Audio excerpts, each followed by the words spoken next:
काल गणेश नाईक असं म्हणाले की पक्षानं परवानगी जर दिली तर त्यांचं लक्षात आलं नामोनिशान मिटून टाक सातत्याने असं बोलतायत. ठाण्यातून नामोनिशान मिटून टाक.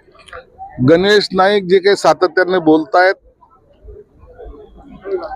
डायरेक्ट नाव घेणं त्यांना कदाचित अवघड जात असेल, परंतु एक निश्चित सांगतो, वारंवार चॅलेंज करायचा जर प्रयत्न केला तर आम्ही पण शांत बसणार नाही, एवढं त्यांनी ध्यानात घ्यावं.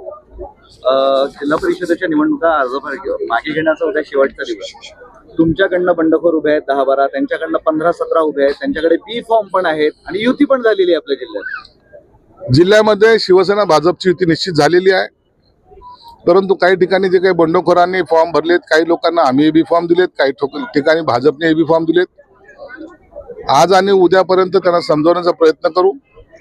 निश्चित काही लोक उमेदवारी अर्ज मागे घेतील अशी मला अपेक्षा आहे, आणि जर नाहीच घेतले तर काय कारवाई करायची किंवा काय रणनीती आखायची हे दोन्ही पक्षाचे नेते मिळून ठरवतील आणि याचा निर्णय उद्या दुपारून होईल. पण त्यांच्याकडे बी फॉर्म आहे, ते तर पक्षाचे अधिकृत उमेदवार होतील ना.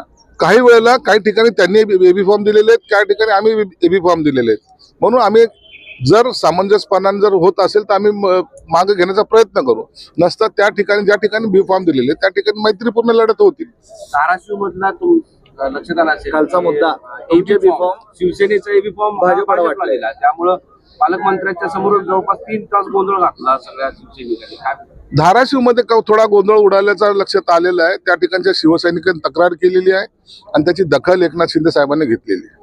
भगतसिंग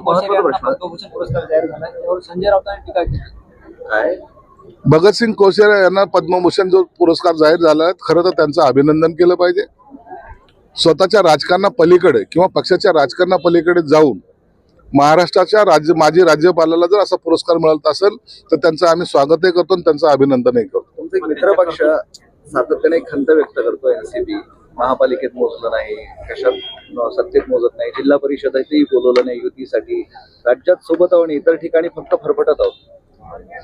राज्यात आम्ही सोबत आहोत. राष्ट्रवादीची जी खंत आहे ही देवेंद्र फडणवीस साहेबांच्या कानावर सुद्धा गेली असेल, आणि मला वाटतं या 2 दिवसात वरिष्ठ नेते जे आहेत, मुख्यमंत्री असतील देवेंद्र फडणवीस, एकनाथ शिंदे साहेब आणि अजितदादा यांची बैठक सुद्धा आता होते.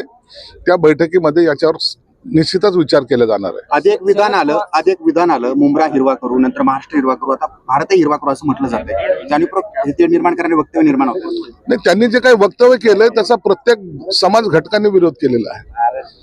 अशा पद्धतीने वक्तव्य करून त्यांनी काय मिळवलंय किंवा त्यांची चाल काय ही लक्षात येते.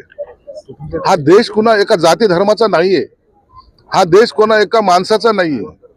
या देशाची संस्कृती जपायचं काम प्रत्येक भारतीय करतो.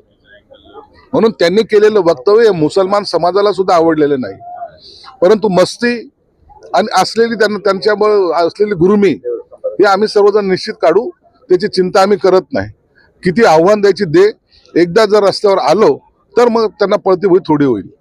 शरद पवार म्हणजे काय अर्थ काय घ्यायचा आहे, पळता भुई कमी म्हणजे काय म्हणजे असं झालं होतं की भाजपच्या नेत्यांनी सांगितलं होतं की जास्त मस्ती कराल तर वगैरे वगैरे, तर काय म्हणायचंय? अशा पद्धतीने जाती वक्तव्य कशासाठी करतोय? कसली मस्ती आहे तुम्हाला? काय 2-4 नगरसेवक, काय 5-50 नगरसेवक निवडून आलं म्हणजे तुमचं काय राज्यावर तुम्ही काय हे करणार आहात? अतिक्रमण करणार आहात, आक्रमण करणार आहात? ही सर्व हैदराबादी चाल जी आहे ना, ती आता सर्व भारतीय किंवा आपल्या महाराष्ट्रात सर्व जनतेला कळालेली आहे.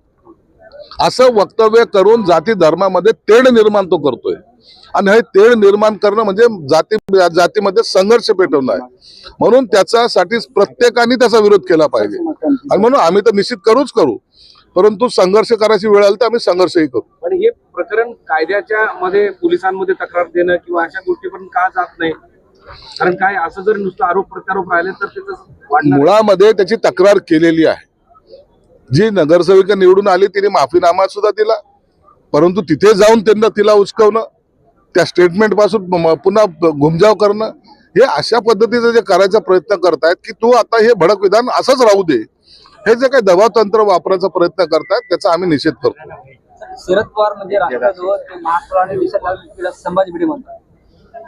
संभाजी भिडे काय म्हणतात ते वक्तव्य मी ऐकलेलं नाही, परंतु शरद पवारांचं निश्चित महाराष्ट्राने देशासाठी योगदान दिलेलं आहे. त्यांच्याबद्दल असं वक्तव्य करणं सुद्धा योग्य नाही. ठीक आहे, thank you.